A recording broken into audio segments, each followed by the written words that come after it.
Now we delve into ancient history, when mammoths walked the earth. That looks like a really difficult thing to do. Welcome. Glad you made it.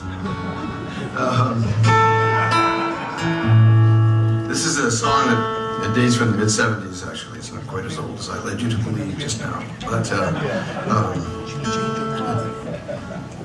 its age matters only slightly because it contains references that are no longer meaningful. The word switchboard, for example. Some of you may not know what a switchboard was. From the laughter, it sounds like many of you do know.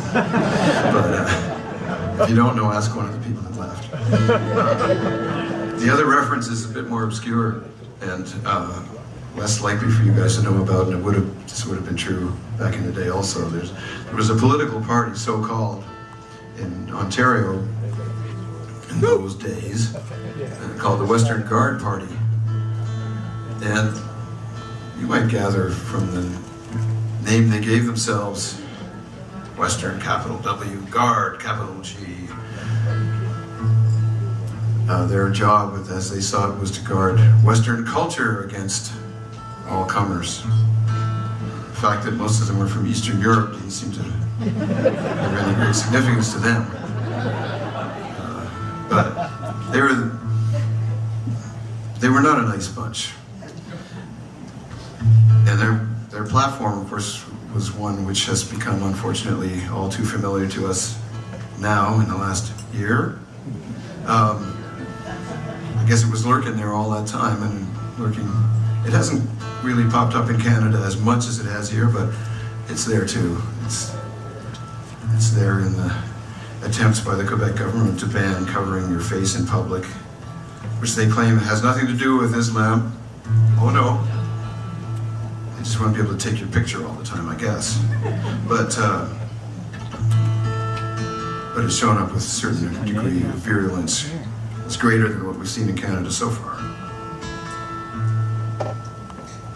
I saw these guys interviewed on TV, the leadership, these three men who apparently were that, and during the course of the interview where they presented their arguments in a more or less rational way, unconvincing but rational, until this guy looked at the camera and he goes, "As far as I'm concerned, Hitler was the greatest statesman of the 20th century."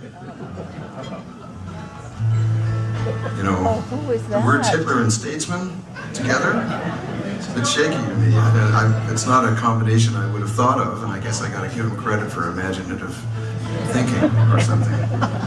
Imagination loomed quite large, actually, in their platforms. Not a good kind, but this guy said this, and it bothered me in particular, not so much because of what he said, but because of the reaction of the interviewer, who didn't do anything.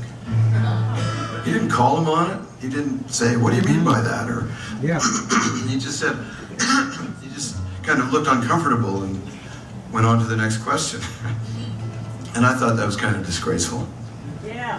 That was more outrageous in a way than the pronouncements of that particular would-be politician. But, you know, everybody's got the right to say what they want, I think. I think most of us agree on that.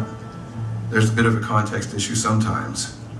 You know, you don't say certain things in front of 5-year-olds, stuff like that. But in front of a room full of consenting adults, you can say pretty much what you want. So this guy had his right to say his piece, but it was also the interviewer's right to look at him and say, "You know, you're a disgrace to the human race. What are you doing?" He didn't do that.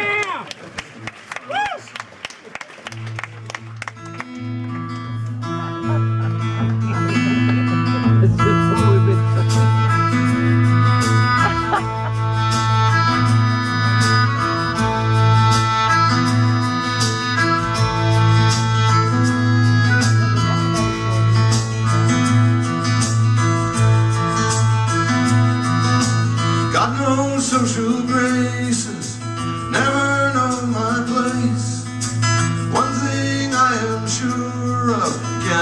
man by his race. Birth don't come easy, freedom doesn't come cheap.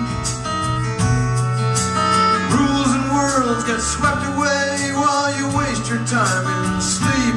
Grow up, you. Grow up, me.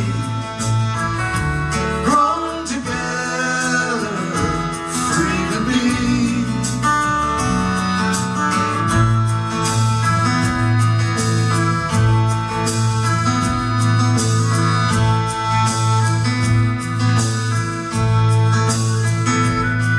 There's music in the forest, children laugh in the schoolyard. On the skid row of the spirit, hear the ranting of the Western Guard. Why don't you cool down? Can it be so hard to love yourself without thinking someone else holds the